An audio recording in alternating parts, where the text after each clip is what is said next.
Le Barça qui rate pas l'occasion de reprendre la tête de cette Liga. Victoire de but 1 contre la Sociedad. C'était pas facile, hein, c'était un match compliqué, mais t'es derrière, t'es deuxième maintenant. Et est-ce que le Real va réussir à aller chasser ce Barça? Sachant que les calendriers s'inversent un petit peu, le calendrier du Real va se corser. Celui du Barça est un peu plus léger, je crois. Attention. Bon, la saison vient de commencer, on a la 7e journée. Il n'y a pas besoin de tirer des conclusions. C'est encore long, c'est un marathon la Liga, mais le Barça assure le minimum de buts à 1. Match pas évident, match compliqué, même si c'était à sens unique encore une fois. Le Barça, collectivement, la supériorité, la force collective est vraiment impressionnante, vraiment. Ce match en première mi-temps où en fait tu te fais mener au score, hein. Tu te fais quand même mener au score, la Sociedad qui ouvre le score avec un beau mouvement. Et puis derrière, tu arrives à égaliser juste avant la mi-temps. Et en deuxième mi-temps, il y a un jeune qui est rentré là, un remplaçant, mèche blonde et tout. Le mec qui rentre, pas de gauche, pas mal. Hein. Vraiment, le mec, il carbure. Hein. Très bon techniquement, très agile, très rapide. Il rentre sur son pied gauche, flip-flap, élastico. Il accélère. Déjà, il prend le ballon. Et tout de suite, tu vois que pour lui, c'est un jeu.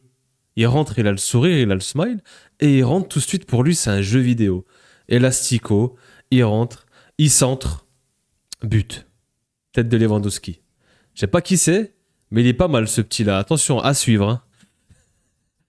Ah, le retour de Yamal, le retour du second au Ballon d'Or. Honnêtement, les gars, même si Dembélé a pris ce Ballon d'Or, qui est totalement mérité pour moi, intrinsèquement, le meilleur joueur du monde en ce moment, je pense que c'est Lamine Yamal. On peut tous se l'accorder, on peut tous être d'accord là-dessus en soi. Les gars, ce qu'il fait encore sur le terrain, il rentre. Tu vois qu'encore, il est pas remis à 100%, mais ça va trop vite. Et moi, je vous ai dit, je l'ai vu en vrai lors de ce France-Espagne, je me répète, mais même sur le terrain, quand tu es au stade, ça va vite. Hein. En plus, il grandit de plus en plus. C'est moi où il grandit de plus en plus. Il va atteindre 1m90, c'est sûr, lui. Hein. Je crois qu'il doit être 1m85, là, Yamal. Il a des longs compas, et en plus de ça, il est agile et il va vite. Il a des longues enjambées, des grosses foulées. Tu rajoutes ça à la technique, la patte gauche. On sait que les gauchers, ils ont un truc spécial. Est-ce qu'il va avoir un jeu de tête avec sa grande taille, là? Il commence à avoir un peu de moustache, je sais pas si vous avez vu. Ça grandit vite, hein. Ça grandit vite, hein, les gamins. Hein. Bientôt, il aura la barbe et tout, il aura la petite barbe tracée comme moi et tout. Plus sérieusement, on revient un petit peu sur ce match. J'ai remarqué une chose, c'est que le Barça, quand même, souvent est mené. Je sais pas si vous avez remarqué, les gars, pas tout le temps, certes, mais souvent, le Barça encaisse et est souvent mené et doit courir après le score, même si on sait qu'avec la force offensive et ce qu'ils ont devant, ils vont réussir à... Ils se procurent un gros volume d'occasions à chaque match et tu sais qu'ils vont réussir à revenir dans le match à chaque fois. T'as toujours un peu d'espoir. Tu dis, tiens, ils sont menés, tiens, il y a un match nul, tiens. Et ils ont tellement un gros volume d'occasions, il y a tellement des occasions, tellement ça pousse que tu sais que même eux, ils savent, ok, on s'est pris un but, c'est pas grave, remets le ballon au centre. Mais en tout cas, ce qui est sûr, c'est que j'aimerais bien regarder la stat, mais ils sont souvent menés. Ils sont toujours en train de courir après le score. Donc attention, si tu tombes face à une équipe, hashtag le Paris Saint-Germain cette semaine, la semaine prochaine, ça va être hyper intéressant. Il y a beaucoup d'absents du côté du Paris Saint-Germain, c'est dommage. Il manque du Doué, du Dembélé, Gvara, je crois, est absent aussi. João Neves, bon, quasiment les titus. Hein. Du côté du Barça, il te manque Rafinha, il y a Yamal qui revient. Rashford. Il faut qu'on parle de Rashford aussi, les gars, parce que franchement, Rashford fait une très très bonne première mi-temps. En deuxième, c'est un peu plus compliqué, mais la première mi-temps de Rashford, je pense qu'il sera titulaire mercredi. Hein. Sans trop de surprise, il sera titulaire parce que ce qu'il fait, alors ce qu'il apporte avec et sans ballon, la percussion, les tentatives de frappe, le fait de créer de l'incertitude, le fait de percuter, d'être tranchant, de faire des différences. La percussion, vraiment, au niveau de la percussion, c'était propre.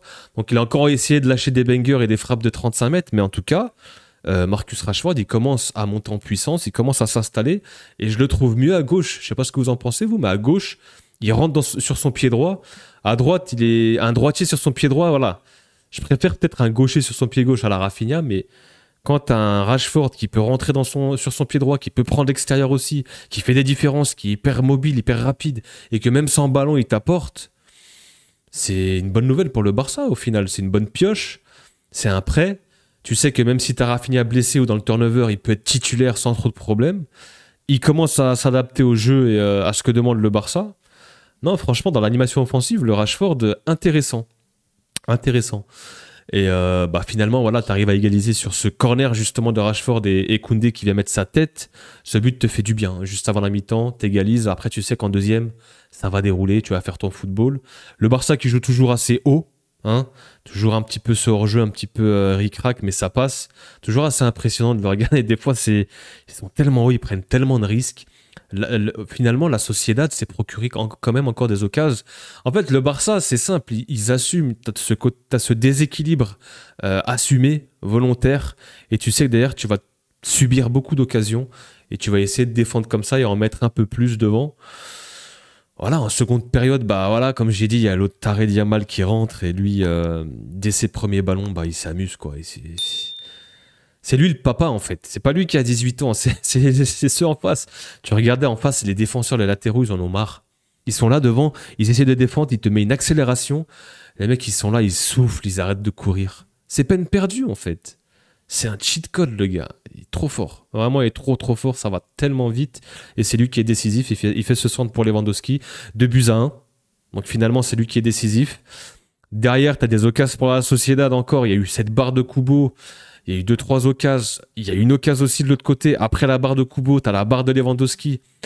Le match s'est un petit peu animé lors du dernier quart d'heure. Mais globalement, si on regarde les stats, le Barça s'est amusé. Surtout en première mi-temps, la stat, les gars, 86% de possession. C'est une dinguerie. Hein. Franchement, c'est assez dingue. C'est assez rare pour le souligner. Mais sur le match, bon voilà, hein, le Barça, quand on regarde, il y a du rouge partout, hein, ça a dominé tout le match. Là, ça a marqué, là, c'est peut-être une petite domination et la barre est vers la 75e, mais globalement, bon, de 21 XG, tu mets 2 buts, 22 tirs, 12 cadrés quand même. Le gardien en face fait plutôt un bon match. Et finalement, ouais, t'as aussi Pedri, quoi. Pedri, le magicien. Est-ce qu'on peut parler de Pedri, cette petite action où il commence à faire son petit flip-flap, où il dribble et t'as l'impression que le ballon colle à ses pieds. Il y a de la glu sur ses crampons. Il y a un tacle, il lève le ballon, ça colle à ses pieds. Il fait un genre de chewing-gum avec le ballon. Moi, je suis jaloux, hein. Bah ouais. Moi, je suis jaloux. Le Barça a Pedri, et puis toi, tu te retrouves avec un milieu de terrain Tchouaméni, Valverde. Ouais, on n'est pas sur la même créativité. Alors, chacun est bon à son rôle. Hein. Tchouaméni est très bon défensivement. Valverde, lui, dans la compensation et dans les courses, très bon aussi. Mais est-ce que tu as un joueur créatif? Et là, t'as Pedri qui, lui, incarne ça. Mais moi, ce qui m'a impressionné aussi en deuxième mi-temps, les gars, c'est sans ballon. Je commence à regarder Pedri sans ballon, les efforts qu'il fait. En fin de match, il était cuit, il n'arrivait plus à courir, il est sorti, je le voyais, il titubait, mais vraiment sans ballon. Le pressing, c'est lui qui va chercher haut. J'ai remarqué, c'est lui qui initie ce contre-pressing. Enfin, devant le fond, c'est souvent les attaquants qui l'initient, mais lui, il suit vraiment, il accompagne ce contre-pressing avec De Jong, ils le font parfaitement. C'est des super bowlers avec ballon, mais il faut souligner ce qu'ils font sans ballon. Et ils te mettent en temps de crise, en fait, l'équipe adverse, ils n'arrivent pas à relancer. Et ils se retrouvent avec un pressing et ils n'arrivent pas. Tu as zéro solution. C'est fermé, tu es obligé de ressortir par derrière ou de balancer et perdre le ballon. On l'a encore vu lors de ce match-là.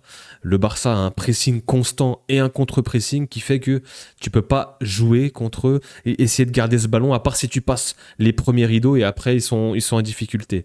Mais Pedri, il a l'initiative et il accompagne vraiment ce pressing et c'est très fort son jeu sans ballon aussi parce qu'avec ballon, c'est un des tout meilleurs au monde. Il n'y a rien à dire, c'est un super joueur. Mais sans ballon aussi, les efforts qu'il fait, on le voyait transpirer. C'est un exemple, vraiment c'est un exemple parce qu'il court beaucoup et vraiment chapeau. Chapeau, il pourrait se reposer un peu sur sa qualité de jeu, sa qualité technique et le fait de jouer avec ballon, mais même sans ballon, il fait des gros efforts. Et tu l'as vu en fin de match, il était cuit. Vraiment, il était cuit. Tu gagnes 2-1, un ric-rac. Le Real aussi avait gagné 2-1. On était à 10 contre 11, nous, contre cette même équipe de la Sociedad. Et voilà, on va regarder un petit peu quand même le classement et les matchs à venir. Mais voilà, le Barça reprend la tête à 1 point. Ils sont déjà à plus 16. Hein. Ils ont pas le temps. Le Barça, Qu'est-ce qu'ils vont faire? Donc il y aura le PSG, gros test, même s'il y a beaucoup d'absents du côté du PSG, mais ça va être hyper intéressant ce match. On va se poser mercredi soir, popcorn. Il y aura le débrief juste derrière. Le Real joue mardi soir contre Kerat. Il y a 11 heures d'avion. Ils doivent être dans l'avion là, je crois, à l'heure actuelle. Ensuite, il y aura le déplacement à Séville. Je ne sais pas trop ce que ça vaut. C'est plus le Séville des dernières années. Girona, bon, ce sera un 7-0 ici. Olympiakos en Ligue des Champions.